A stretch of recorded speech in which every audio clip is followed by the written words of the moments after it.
சின்ன ஒரே ஒரு அறிவுரை. இந்த அறிவுரையினால என்ன பலன் அப்படின்னு சொல்றேன். இந்த அறிவுரை அப்படின்னு கூட சொல்ல முடியாது. வாழ்க்கை ஆனந்தமா வாழறதுக்கான ஒரு டெக்னிக். மற்றவர்கள் உங்களை பற்றி என்ன நினைக்கிறார்கள் என்று நினைத்து கவலைப்படாதீர்கள். ஏனென்றால் அவர்கள் நீங்கள் அவர்களை பற்றி என்ன நினைத்துக் கொண்டிருக்கிறீர்கள் என்று நினைத்து கவலைப்படுகிறார்கள். இது ஒரு பொன்மொழி. உண்மையில பாத்தீங்கன்னா அவர் நம்மளை பத்தி என்ன நினைக்கிறாரு, நாம கவலைப்பட்டு இருக்கிறோம். நீங்க அவரை பத்தி என்ன நினைக்கிறீங்கன்னு அவர் கவலைப்பட்டு இருக்காரு.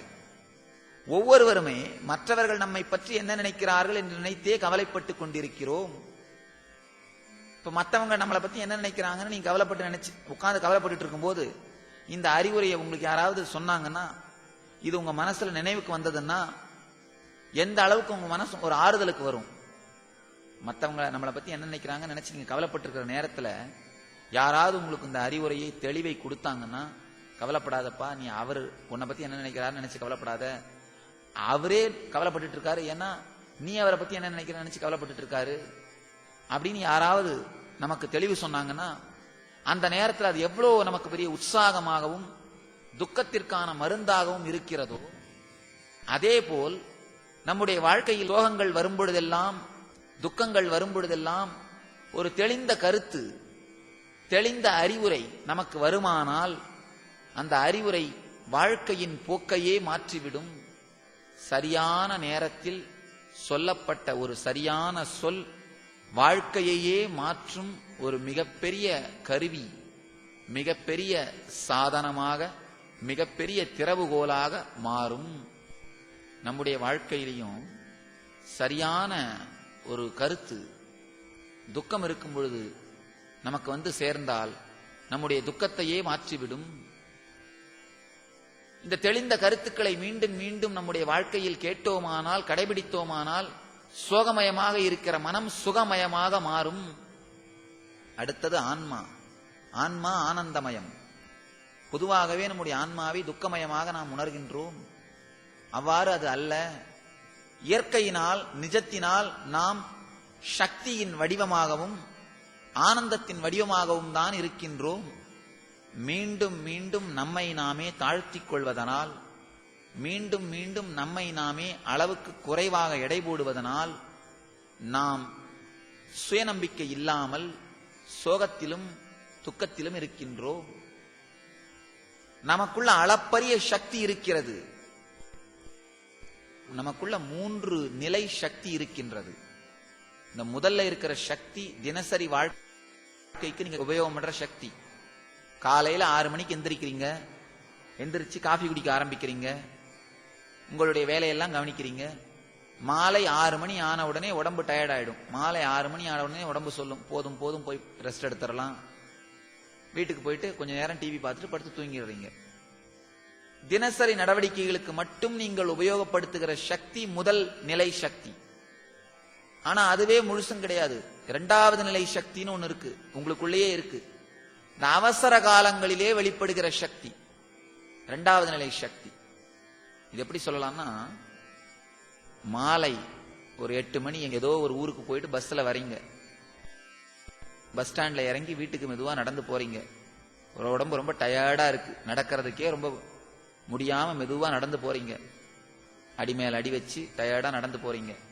தூக்கம் கலையாம அப்படியே போய் படுத்துடலாம் மெதுவா நடந்து போறீங்க. ஒரு நாய் துரத்துச்சுன்னா என்ன ஆகும்? உடம்பு டயர்ட்னஸ் எங்க போகும்? எங்க டயர்ட்னஸ் போகுன்னே தெரியாது. அந்த மந்தத்தன்மை எங்க போகுன்னே தெரியாது. தூக்கம் எங்க போகுன்னே தெரியாது. 2 நிமிஷத்துல வீடு போய் சேர்ந்துடுறோம். எங்க இருந்து அந்த சக்தி வருது? அதுதான் 2ஆம் நிலை சக்தி. அவசர காலங்களிலே நமக்குள் இருந்து வெளிப்படுகின்ற சக்தி தான் 2ஆம் நிலை சக்தி. சாதாரண தினசரி நடவடிக்கைகளுக்கு உபயோகம் பண்றது முதல் நிலை சக்தி.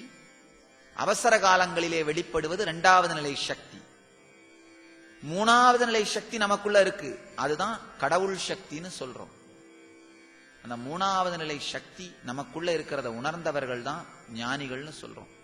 3 நிலை சக்தி நமக்குள் இருக்கின்றது.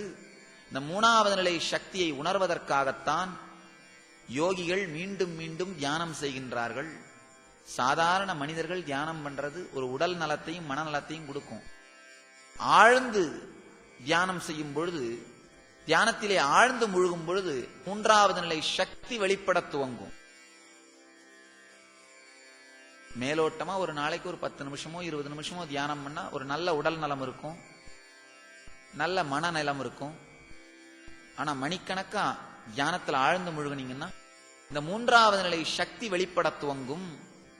நம்ம எல்லோருக்குள்ளும் இந்த மூன்றாவது நிலை சக்தி எப்பொழுதும் இருக்கின்றது. ஆனா அந்த மூன்றாவது நிலை சக்திக்குள்ள நாம பிரவேசம் பண்ணதே இல்லை. நாம உணர்ந்ததெல்லாம் நம்ம வாழ்க்கையில இந்த முதல் நிலை சக்தி மட்டும்தான். தினசரி நடவடிக்கைகளுக்கு உபயோகம் பண்ற முதல் நிலை சக்தியோட நம்ம வாழ்க்கையை நாம முடிச்சிடறோம்.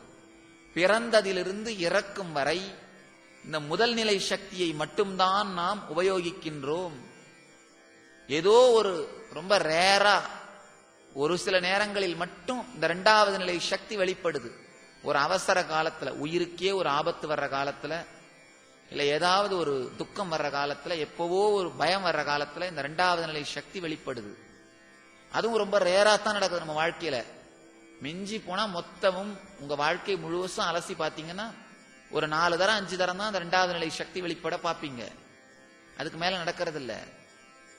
மூன்றாவது நிலை சக்தியை நாம் உணர்வதே இல்லை. இந்த துறைமுகத்துல பாத்தீங்கன்னா, கப்பல் துறைமுகங்கள்ல படகு வைக்கிறதுக்காக, படகு கட்டி வைக்கிறதுக்காக ஒரு சின்ன குளம் மாதிரி கட்டி வச்சிருப்பாங்க. கடல்லையே சுவர் வைத்து ஒரு சின்ன குளம் மாதிரி வச்சிருப்பாங்க. அதுக்கு போட் ஜெட்டின்னு பேரு, படகு துறைமுகம்னு பேரு. உண்மையிலேயே கடலும் படகு துறைமுகமும் இணைக்கப்பட்டிருக்கிறது. கடல்ல இருக்கிற அதே தண்ணி தான் படகு துறைமுகத்தில் இருக்கு. படகு துறைமுகத்திலிருந்து கடலுக்குள்ள போக முடியும், கடலுக்குள்ள இருந்து படகு துறைமுகத்துக்கு வர முடியும். ஆனா அந்த படகுகள் ரொம்ப நாள் கடலுக்குள்ள போகாம துறைமுகத்திலேயே இருந்தா படகு நினைச்சுக்குமா நம்மளால கடலுக்குள்ள போகவே முடியாதுன்னு. கடலை பார்த்து பயப்பட துவங்கி விடுமா. ஐயோ, கடல் இவ்வளவு பெரிய இடமா இருக்கே, நம்மளால அது முடியுமா? இங்க இருந்து இருந்து பழகியதுனால கடலுக்குள் செல்ல முடியும் என்கின்ற எண்ணமே படகுக்கு இல்லாமல் போவது போல, மூன்றாவது நிலை சக்திக்குள் நாம் பிரவேசித்ததே இல்லை என்பதாலும், மூன்றாவது நிலை சக்தியை உணர்ந்ததே இல்லை என்பதனாலும், மூன்றாவது நிலை சக்தின்னு ஒண்ணு இருக்கு அப்படிங்கிறதே நாம் உணராமல் இருக்கின்றோம். மூன்றாவது நிலை சக்தியை நாம் நம்முடைய வாழ்க்கையில் உணராததனால்தான் நம்மை மீண்டும் மீண்டும் சாதாரண மனிதர்களாகவே நினைத்துக் கொண்டிருக்கின்றோம். நம் ஒவ்வொருவருக்குள்ளும் இறை நிலையும் கடவுள் சக்தியும் எப்போதும் இருக்கின்றது. உபனிஷதம் ஒரு அழகான ஒரு வார்த்தையை சொல்லுது, ஸ்ருண்வந்து விஸ்வே அமிர்தஸ்ய புத்திராக. அப்படின்னா நாம் எல்லோரும் அமரத்துவத்தின் குழந்தைகள், நாம் எல்லோரும் இறைநிலையின் சக்திகள். நம்ம எல்லோருக்குள்ளேயும் இருக்கின்ற இறைநிலையை வெளிப்படுத்துவதுதான் வாழ்க்கையினுடைய லட்சியம்.